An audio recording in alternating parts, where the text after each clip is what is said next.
Yesu Kristo mulokozi yebazibwe bannayuganda bannange mwenna amanya n'eddoboozi nze omutume Saamu Kimuli Bazuukuke.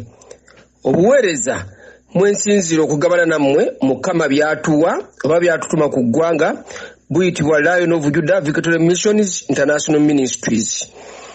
Balwanyi ba Mukama mwenna nga bwe ntera okubayita ate ng'oluusi mbayita embazi za Mukama ennwanyi weewaawo ng'ate ye Mukama atuyita nsigaliraze ekivunulwa mu luzungu nti remnants, era baatunuulidde okwebagalako alyoka atuukiriza okuteesa kwonna kwalina ku ggwanga Uganda. Nsaba mumpulirize bulungi. Ku Lwokubiri nga 11 omwezi ogwokuna 2023 twali mu kusabira eggwanga wakati mu kusinza okwatwala ebbanga eriwerako. Omwoyo wa Mukama yayogera naffe ebigambo bino nga bw'ogenda okubiwulira nga mbyatula ate nga byali biragiro. Bw'ati omwoyo wa Mukama bwe yatandika okwogera naffe. 90 days of prayer and fasting for Uganda, for His Holy Spirit manifestation in the nation. Okuvunula ennaku 9 ez'okusaba n'okusiiba ku lwa Uganda. Omwoyo wa Mukama alabisibwe mu ggwanga lino. Era omwoyo wa Mukama n'agenda mu maaso ng'ayogera nti 90 days of prayer and fasting. All of you call upon me.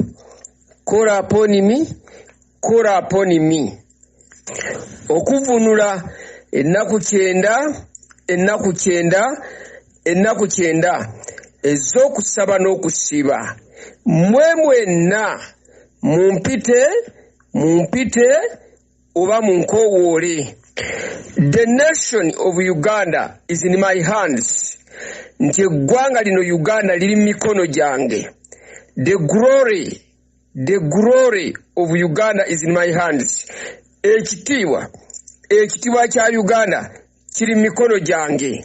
Ebigambo ebyazzeekaawo yayogedde ku mukulembeze wa ggwanga, naye ebyo tubirese.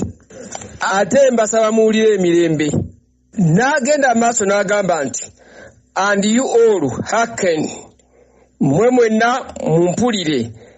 Only hearken unto my voice.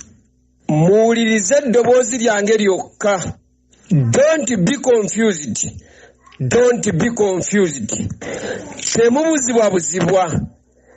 Temubuzibwa. Be still. Be silent. Focus only on me. Musirike. Mwenna ebirowoozo byammwe mubiteeke ku nze. Oba mutunulire nze nzekka. Okutegeera statement eyo eya be still, be silent, genda osome Zabbuli 46 olunyiro lw'10. Kambasomerewo ekitundu ekyo ekisooka. Zabbuli 46 olunyiro lw'10. Musirike mumanye nga nze Katonda. N'agenda maaso n'atugamba nti all of you 90 days take Daniel's fast. Mwenna ennaku 9 nga mutwala okusiba kwa Danieli. Bw'osoma Danieli sura 9 olunyiro lw'3 watandika bwe bati, ne nteeka amaaso gange eri Mukama Katonda okunoonya nga nsaba era nga neegayirira nga nsiiba enjala. Mu kusaba kwa Danieli yasiibanga enjala n'alya akawungeezi. Omwoyo wa Mukama n'atugamba nti musinze nnyo mu nnaku zino 9, musinze nnyo. Era n'atugamba nti abatamanyi kusinza mu nnyimba musinze mu bigambo.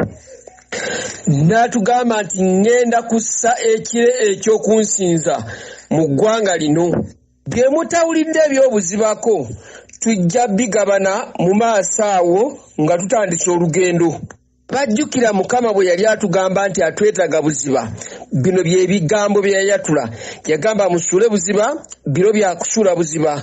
Abaamulaba baasuula buziba. Bwe muba baakulaba ekitiibwa ky'eggwanga lino, musuule buziba. Mu kusinza buziba. Mu kunoonya buziba. Mu kusaba buziba.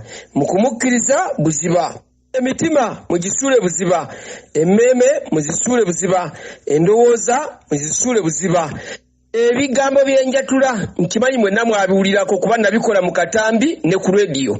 N'alyoka atugamba ng'alinga atulangira nti temunnasiiba, mulowooza musiibye nnyo, temunnaba mutandika butandisi.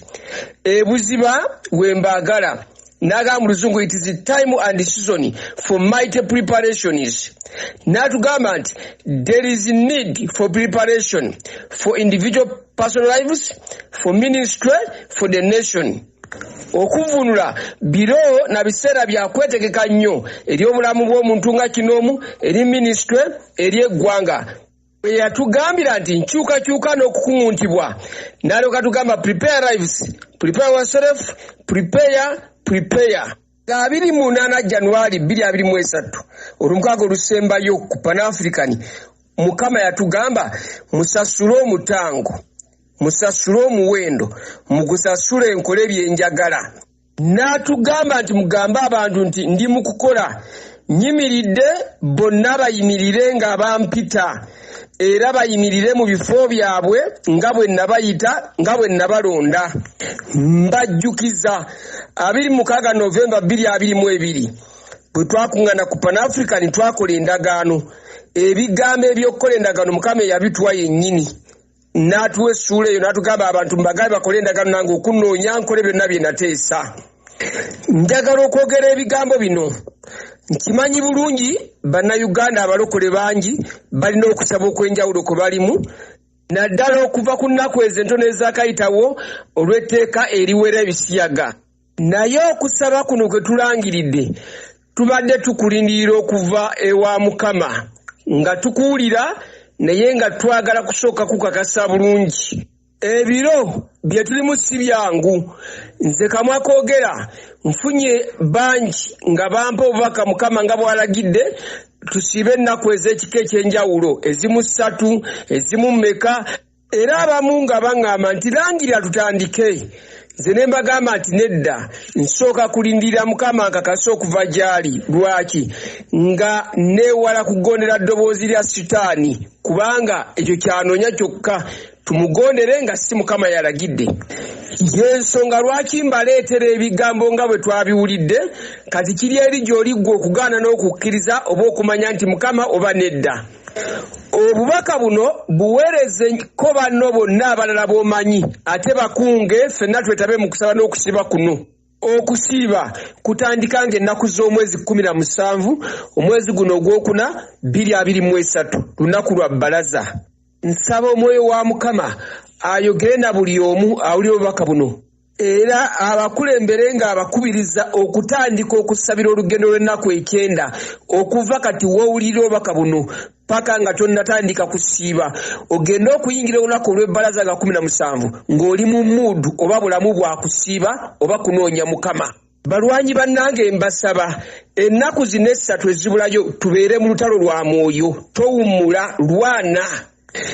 Kubanga omulabe yategedde dda nti waliwo eddoboozi lya Mukama eribakunze mu musemberere okwambala amaanyi okuwangula.